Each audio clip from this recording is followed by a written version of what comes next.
दोस्तों जैसे कि हम सब लोग जानते हैं, भले स्पाइडरमैन एक मार्वल कैरेक्टर है, लेकिन उसके राइट सोनी पिक्चर्स के पास है। और इसी वजह से यहाँ पे हमेशा कंफ्यूजन रहती है कि स्पाइडरमैन इस मूवी में आया है, फिर सोनी पिक्चर्स में आएगा कि नहीं आएगा, फिर मार्वल स्टूडियोज अगर स्पाइडरमैन के राइट्स को एक्वायर कर लेगा तो क्या होगा। तो दोस्तों आज के इस वीडियो में हम लोग यही डिस्कस करेंगे कि अगर ये सब होता है तो एक्चुअली में क्या प्रैक्टिकल पॉसिबिलिटी है, और साथ ही साथ हम लोग बात करेंगे एक्समैन की भी, साथ ही साथ guardians of the Galaxy volume 3 की एक मेजर अपडेट की। दोस्तों कंप्लीट वीडियो स्टार्ट करने से पहले आप लोग कर दीजिए वीडियो को लाइक और कमेंट कीजिए स्पाइडरमैन। साथ ही साथ जो लोग मेरे चैनल पर नया है, हमारे चैनल को सब्सक्राइब करके हमारी कॉमिक बुक टॉक्स फैमिली का हिस्सा बन जाइए। तो दोस्तों सपोज कीजिए अगर मार्वल स्टूडियोज ने स्पाइडरमैन के राइट्स खरीद लिए, उसके बाद का आगे के प्लान्स क्या है? क्योंकि हम लोग देखें अगर स्पाइडरमैन होमकमिंग मूवी हो चाहे स्पाइडरमैन फार फ्रॉम होम हो, इन सब मूवी में जान तभी आती है जब बाकी कैरेक्टर्स जो कि स्पाइडरमैन के यूनिवर्स से रिलेटेड होते हैं वो सब सामने आते हैं। फॉर एग्जांपल अगर हैरी ऑसबॉर्न आ जाए, अगर ग्रीन गॉब्लिन आ जाए, तो स्पाइडरमैन मूवी और ज्यादा अच्छी लगती है। लेकिन फिर अगर क्या होगा, स्पाइडरमैन के राइट सिर्फ मार्वल स्टूडियोज के पास आएंगे तो उससे एक चीज तो अच्छी हो जाएगी कि मार्वल की हर मूवी में हम लोग स्पाइडरमैन देखने को मिल सकता है। लेकिन सोनी पिक्चर्स की स्पाइडरवर्स की बात करें तो हम लोग को कभी देखने को नहीं मिलेगा, क्योंकि ऑफिशियली मार्वल स्टूडियोज उस स्पाइडरमैन को खरीद चुका होगा। लेकिन दोस्तों अगर हम लोग बात करें स्पाइडरमैन 3 मूवी की, तो हमेशा सोनी पिक्चर्स के साथ कोलैब करके बनेगी, क्योंकि बाकी सुपर विलन्स और सुपर हीरो की रिक्वायरमेंट होगी ना। For example Marvel studios Peter Parker के स्पाइडरमैन के राइट्स को खरीद सकता है, लेकिन अगर हम लोग बात करें माइल्स मोरालेस के स्पाइडरमैन की, तो उसके राइट वो नहीं खरीद सकता।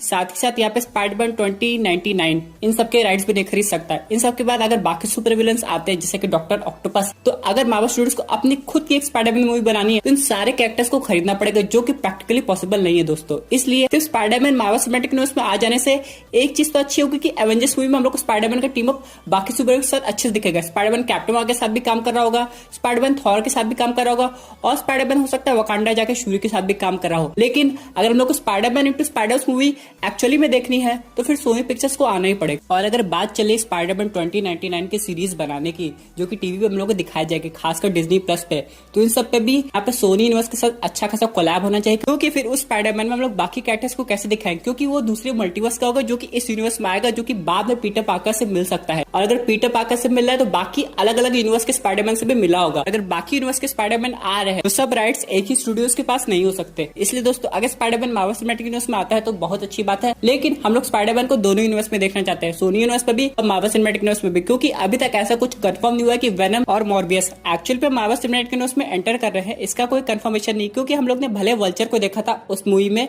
या फिर के उस टीजर ट्रेलर में, लेकिन हो सकता है ये वल्चर उस यूनिवर्स में जा रहा है। ये दोस्तों बात करते हैं अगले अपडेट की, जो कि रिलेटेड है एवेंजर्स वर्सेस एक्समैन मूवी से। ये मूवी हम लोग को देखने को इसलिए मिल सकती है क्योंकि अब मार्वल स्टूडियोज के पास ऑलमोस्ट फॉक्स के हर एक कैरेक्टर के राइट है। लेकिन इससे पहले क्या आप लोग जानते हैं 2000 में जब ये एक्समैन अपने हाइप पे थी, इसमें Wolverine, professor Charles Xavier, Magneto ये सब कैरेक्टर्स थे, तो फिर यहाँ पे फॉक्स का प्लान था कि मार्वल स्टूडियो के साथ कोलैब करके एक ऐसी मूवी बनाए जिसमें सारे एवेंजर्स और एक्समैन की फाइट हो जाए। लेकिन ऐसा पॉसिबल हुआ नहीं तब, क्योंकि मार्वल स्टूडियोज तब बना ही नहीं था ठीक से। या क्या मार्वल स्टूडियोज तो बनाए 2008। जो टाइमिंग चल रही है वो एकदम परफेक्ट है एक्समैन की कास्टिंग करने के लिए, साथ ही साथ इतनी बड़ी मूवी बनाने के लिए जो कि एवेंजर्स एंड गेम से भी ज्यादा अच्छी हो। अगर हम लोग को एवेंजर्स एंड गेम का रिकॉर्ड तोड़ना है तो पहले सीक्रेट वॉर मूवी लानी पड़ेगी। तो यहाँ पे ये डिस्कशन चल रहा था कि रूसो ब्रदर्स फिर से वापस आ जाए, क्योंकि उन्होंने एवेंजर्स इन्फिनिटी वॉर और एवेंजर्स एंड गेम डायरेक्ट की थी और इतनी अच्छी तरह बनाई थी कि ऑडियंस उनकी दीवानी हो गई थी। लेकिन रूसो ब्रदर्स ने कह लिया था कि एवेंजर्स एंड गेम के बाद उन लोग एक ब्रेक लेना चाहते हैं, लेकिन वो तभी वापस आएंगे जब एवेंजर्स सीक्रेट वॉर मूवी आएगी, क्योंकि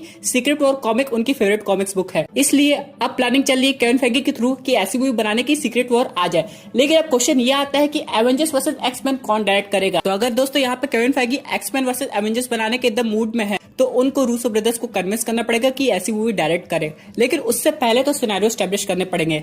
Avengers end game Marvel studios के बनने के बाद तुरंत नहीं आ गई थी। पहले आयरन मैन आई, फिर कैप्टन अमेरिका आया, फिर थॉर आया, फिर एक एवेंजर्स आई, फिर एवेंजर्स 2 आई, अल्ट्रॉन आया, थेनोस आया, गार्डियंस ऑफ द गैलेक्सी आया। उसके बाद ये सब मिला के एक बड़ा इवेंट हुआ जिसे हम लोग कहते हैं एवेंजर्स एंड गेम। उसी तरह अगर एवेंजर्स एक्समैन बननी है तो पहले म्यूटेंट्स को इंट्रोड्यूस करना पड़ेगा, उनसे ऑडियंस को रिलेट कराना पड़ेगा, हाँ भाई ये वुल्वरीन है, हाँ भाई ये मैग्नीटो है। उसके बाद प्रोफेसर चार्ल्स जेवियर कहाँ थे, क्या वो ह्यूमन को कंट्रोल कर रहे थे ताकि वो लोग म्यूटेंट्स को एकदम भूल जाए, या फिर म्यूटेंट्स उनके सामने जा रहे थे लेकिन उन्हें दिखाई नहीं दे रहे थे, ये सब पॉसिबिलिटी बनती। उसके बाद यहाँ पे ऐसे क्या रीजन हुआ कि एवेंजर्स और एक्समैन फाइट करने लगे, क्योंकि दोनों ही एक सुपर हीरो टीम है, और जब super hero team versus super hero team होती है तो ऑडियंस को और ज्यादा मजा आता है। इन सब के अलावा यहाँ पे एक और क्वेश्चन होगा, जो इटर्नल्स हैं जो कि अर्थ को प्रोटेक्ट करते हैं, वो किसकी साइड से फाइट करेंगे। तो अगर यहाँ पे बात हो रही है एक्समैन की, तो मैं आपको बताना चाहता हूँ कि यहाँ पे केविन फेगी ने एक म्यूटेंट के लिए अलग से प्लानिंग रखी है, जो कि है मैग्नीटो। मैग्नीटो को हमने जब फॉक्स के एक्समैन में देखा तो हम लोग काफी ज्यादा इंप्रेस हुए थे, और जब एक्समैन फर्स्ट क्लास दिखाई थी जिसमें इन लोग का प्रीक्वल दिखाया जा रहा था, तो हम लोग को मैग्नेटो की बैक स्टोरी पता चली कि मैग्नेटो कैसे एक्चुअली में इतना ज्यादा सुपर विलन बना। लेकिन पूरी तरह देखा जाए तो मैग्नेटो सुपर विलन है नहीं, वो एक तरह से एंटी हीरो है। मतलब वो एक तरह से म्यूटेंट्स के राइट्स को प्रोटेक्ट करना चाहता है, जिसमें कोई गलत बात है नहीं।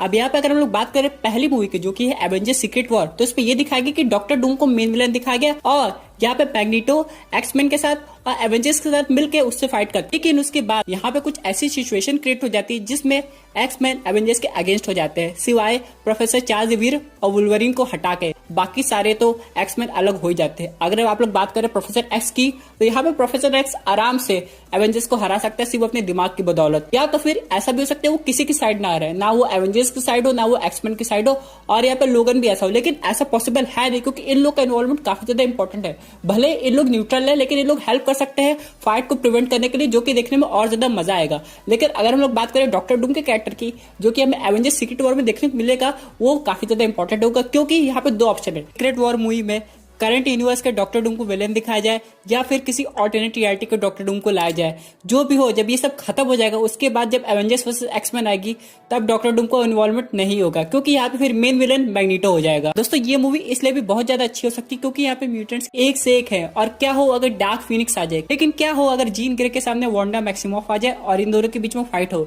ये फाइट काफी ज्यादा इंटरेस्टिंग हो सकती है। और यहाँ पे क्या वांडा म्यूटेंट को सपोर्ट करेगी कि एवेंजर्स को सपोर्ट करेगी, क्योंकि देखा जाए टेक्निकली वांडा का जो म्यूटेशन है वो लैब एक्सपेरिमेंट और इम्यूनिटी स्टोन्स की वजह से बना हुआ है, ना कि वो नेचुरल बॉर्न म्यूटेंट है। और यहाँ पे ये भी नहीं दिखा सकते कि मैग्नेटो वांडा का एक्चुअली में फादर है कि नहीं। हाँ, कॉमिक बुक में ऐसा हुआ है, लेकिन हो सकता है मार्वल सिनेमैटिक यूनिवर्स में स्टोरी लाइन ही चेंज कर दे, जैसे थेनोस के साथ हुआ था। अब कॉमिक बुक की अगर हम लोग बात करें तो Thanos infinity stones lady death को इंप्रेस करने के लिए कर रहा था, लेकिन अगर हम लोग बात करें मार्वल सिनेमैटिक यूनिवर्स की, तो थेनोस इन्फिनिटी स्टोन इसलिए यूज कर रहे थे ताकि यूनिवर्स में एक बैलेंस क्रिएट कर सके। तो यहाँ पे दो थेनोस थे और लोगों के अलग अलग इंटेंशन थे। उसी तरह वांडा मैक्सिमोफ के केस में भी ऐसा हो सकता है कि हो सकता है मैग्नेटोस का फादर हो ना मार्वल सिनेमैटिक यूनिवर्स में। दोस्तों इन सब के अलावा एक और इंपॉर्टेंट क्वेश्चन है कि मैग्नेटो और प्रोफेसर चार्ल्स ज़ेवियर को कैसा दिखाया जा रहा है। उनको एक्सट्रीम ओल्ड एज का दिखाया जा रहा है कि मिड एज का दिखाया जा रहा है, क्योंकि ऑडियंस अभी भी यंग मैग्नेटो को देखना चाहती है। वही सेम केस अप्लाई होता है प्रोफेसर चार्ल्स ज़ेवियर के साथ भी। और रही बात वुल्वरीन की, तो वुल्वरीन की पूरी नई कास्टिंग करनी पड़ेगी, क्योंकि जैसा कि हम सब लोग जानते हैं कि ह्यू जैकमैन ने पहले रिवील कर दिया है कि हो सकता है उनकी केमियो में आने की काफी ज्यादा पॉसिबिलिटी हो। लेकिन रही बात फुल ऑन एक्समैन मूवी की, तो वो यहाँ पे अभी नहीं आने वाले। दोस्तों इन सब के अलावा एक और कैरेक्टर है जिसका होना बेहद जरूरी है इस मूवी में, जो कि है डेडपूल। डेडपूल एक ऐसा कैरेक्टर है जो कि सीरियस मूवी में भी कॉमेडी रिलीफ कर सकता है। तो अगर इसका इन्वॉल्वमेंट होता है तो मूवी थोड़ी अच्छी हो जाएगी और थोड़ी इंटरटेनिंग लगेगी देखने में। तो इन सब के अलावा एक एक्समैन और एक एवेंजर की फाइट हम लोग को ऑलरेडी देखने को मिलने वाली कैप्टन मार्वल 2 मूवी में। आप लोग को पता होगा कि कैप्टन मार्वल 2 में रोग मेन विलन बन के आ रही है। रोग की पावर्स आप लोग जानते होंगे, वो अपोनेंट की पावर्स को अब्सॉर्ब कर लेती है, उसके लाइफ फोर्स को पूरा अब्सॉर्ब करके खुद ज्यादा पावरफुल बन जाती है। दोस्तों ये जो कैप्टन मार्वल 2 की स्टोरी लाइन होगी, ये बाकी मूवी से एकदम अलग होगी, क्योंकि हो सकता है यहाँ पे पहली बार मार्वल सिनेमैटिक यूनिवर्स में कोई नेचुरल म्यूटेंट इंट्रोड्यूस हो जाएगा।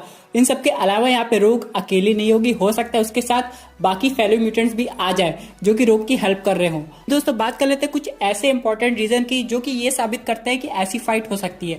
दोस्तों आप लोग को याद होगा कैप्टन मार्वल का सिविल वॉर में super hero versus super hero की फाइट क्यों हुई थी, जिसका रीजन था सोकोविया अकॉर्ड्स। अब जब ये सब हुआ था, जो एवेंजर्स एज ऑफ अल्ट्रॉन के बाद के इवेंट्स थे, जिसपे फिर ये हो गया था कि सुपर हीरो अपनी पावर्स ऐसे यूज नहीं कर सकते, उन लोग को एक कॉन्ट्रैक्ट या क्या एग्रीमेंट साइन करना पड़ेगा, जिसपे स्टीव रॉजर्स तो अग्री नहीं हुए थे, लेकिन टोनी स्टार्क अग्री हो गए थे। इसी चक्कर में इन दोनों के बीच में जब फाइट हुई थी, बाद में बकी वाला मैटर आया था। और ऐसा ही कुछ हो सकता है एक्समैन वर्सेस एवेंजर्स मूवी में। आप लोग को अगर पुरानी वाली एक्समैन मूवी याद होगी, तो यहाँ पे गवर्नमेंट म्यूटेंट को रोकना चाहती थी, इसके लिए पुलिस गवर्नमेंट के लिए काम करती थी। लेकिन यहाँ पे क्या होगा, गवर्नमेंट एवेंजर्स को हो सकता है हायर कर ली म्यूटेंट्स को रोकने के लिए, या फिर एवेंजर्स को लगे कि अगर म्यूटेंट पे कुछ रिस्ट्रिक्शन लग रही है तो म्यूटेंट ज्यादा एग्रेसिव हो रहे हैं, इसलिए उनको रोकना जरूरी है।